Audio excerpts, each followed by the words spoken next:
Hola, yo me llamo Christian Sainz y hoy día voy a estar hablando con el señor Carlos Raffo, que es una persona que vivió en el en la época del terrorismo y nos puede hablar sobre sus opiniones y lo que él vivió durante ese tiempo. De nuevo, muchas gracias por hacer esto. Encantado, Cristian. Ya. Y lo que voy a hacer es, voy a preguntarte unas preguntas y me intenta responder lo mejor posible basado en lo que... En mi vivencia personal. Claro. Ya. Sin anestesia.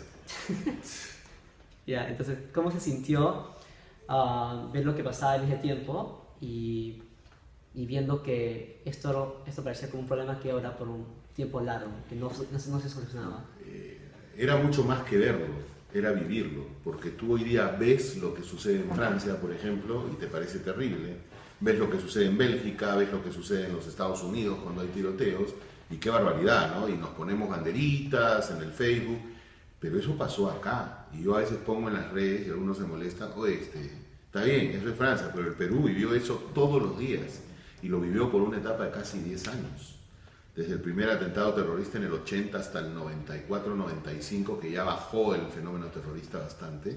Estamos hablando, Cristian, de 15 años terribles, ¿no? Y yo lo viví en carne propia. Yo llego de Arequipa a Lima, en Arequipa no había terrorismo, y me encuentro con una ciudad donde un día de por medio, un día sí, un día no, había atentados.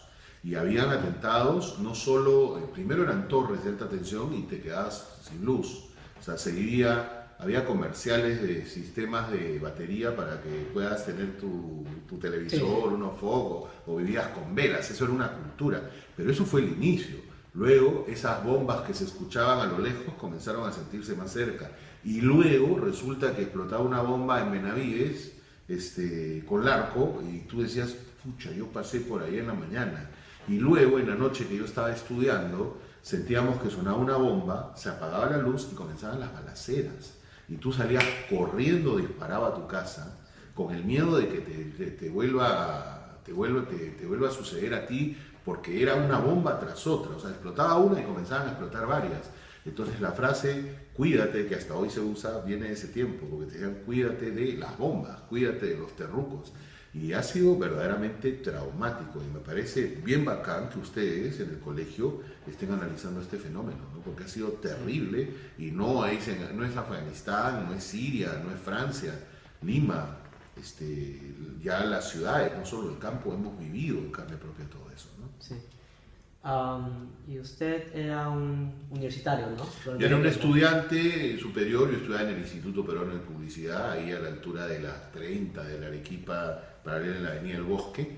Okay. Y ahí sucedía, en el corazón de San Isidro, venían las bombas. Te voy a contar una anécdota. Un día llego a mi casa corriendo, yo vivía en una pensión, y yo vivía con un trujillano, igual que estudiaba en otro lado, y lo veo entrar al trujillano pálido, pues, y se echa en su cama y no dijo nada. Yo digo, usted está de mal humor. Y al día siguiente, ¿qué pasó, Walter? Le digo, no, compadre, he estado cruzando el puente, la vía expresa con Aramburú, y ha pasado un patrullero en una balacera con unos terrucos, y yo me he tirado que tirar al suelo, y he sentido las balas, Carlos me decía, corriendo sobre mi cabeza. Entonces casi me he muerto.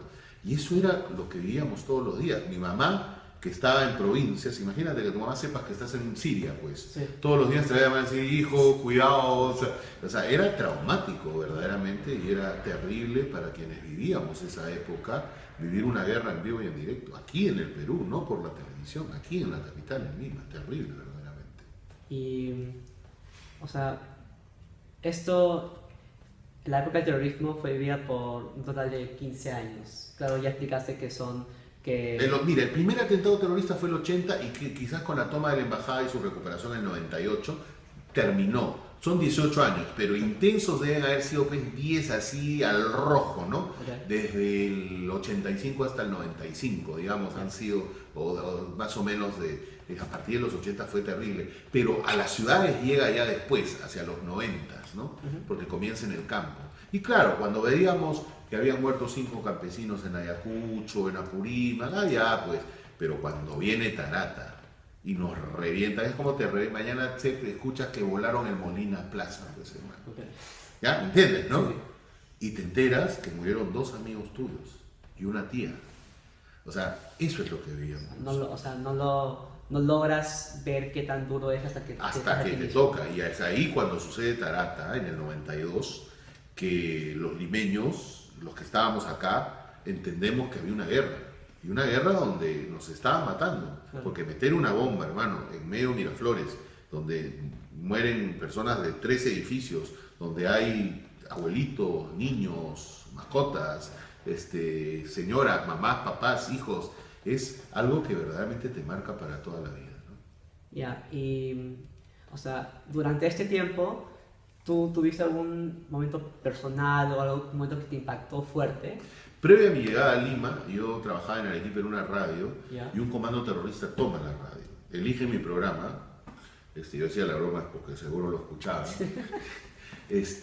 y justo ese día yo no estaba solo, había unos amigos, la radio tenía 2 pisos, eso los veo entrando a la cabina, mis patas con las manos arriba, y les digo, ya pues, vayan abajo, voy a tener, y en eso veo un par de patas entrando con metralletas, hermano, y me encañonan, me dicen, pon este cassette flaquito, yo era flaco en ese tiempo, Ya. lo pongo y luego sellan la puerta con un esparadrapo, con algo que parecía una granada, nos llevan al primer piso y nos dicen, al primero que hable de cómo somos, porque estaban sin capuchas, lo matamos acá a este patita que tiene su camioneta María en la puerta, que vive a 3 cuadras en la avenida Caima y estudia economía en la universidad. O sea, me tenían chequeadas.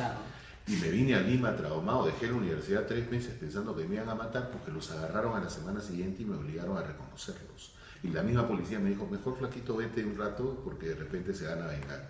O sea, yo sí la viví y la sufrí terrible. Y bueno, ya luego llegué a Lima y me tocó vivir como muchos de la generación de tus papás, como la mía, lo vivimos en carne propia todos los días. Y bueno, esta sería la última pregunta.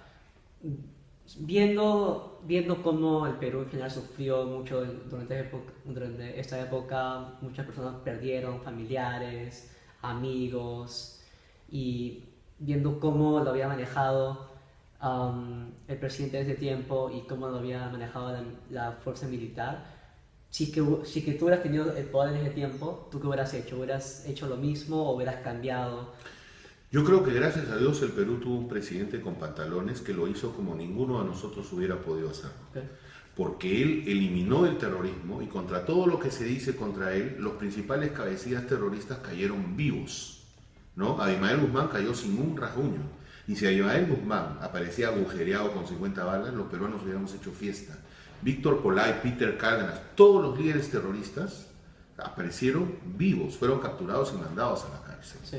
¿no? Que hayan habido algunos militares como los gringos en Afganistán o en Vietnam que se vuelven locos y que cometen excesos, no mancha, no debería manchar, pero lo ha hecho, el trabajo de un Estado que se defendió, un Estado que fue víctima y que salió a defenderte a ti y a mí como ciudadanos. Un Estado que tenía que hacer algo porque cada día el terrorismo estaba más presente.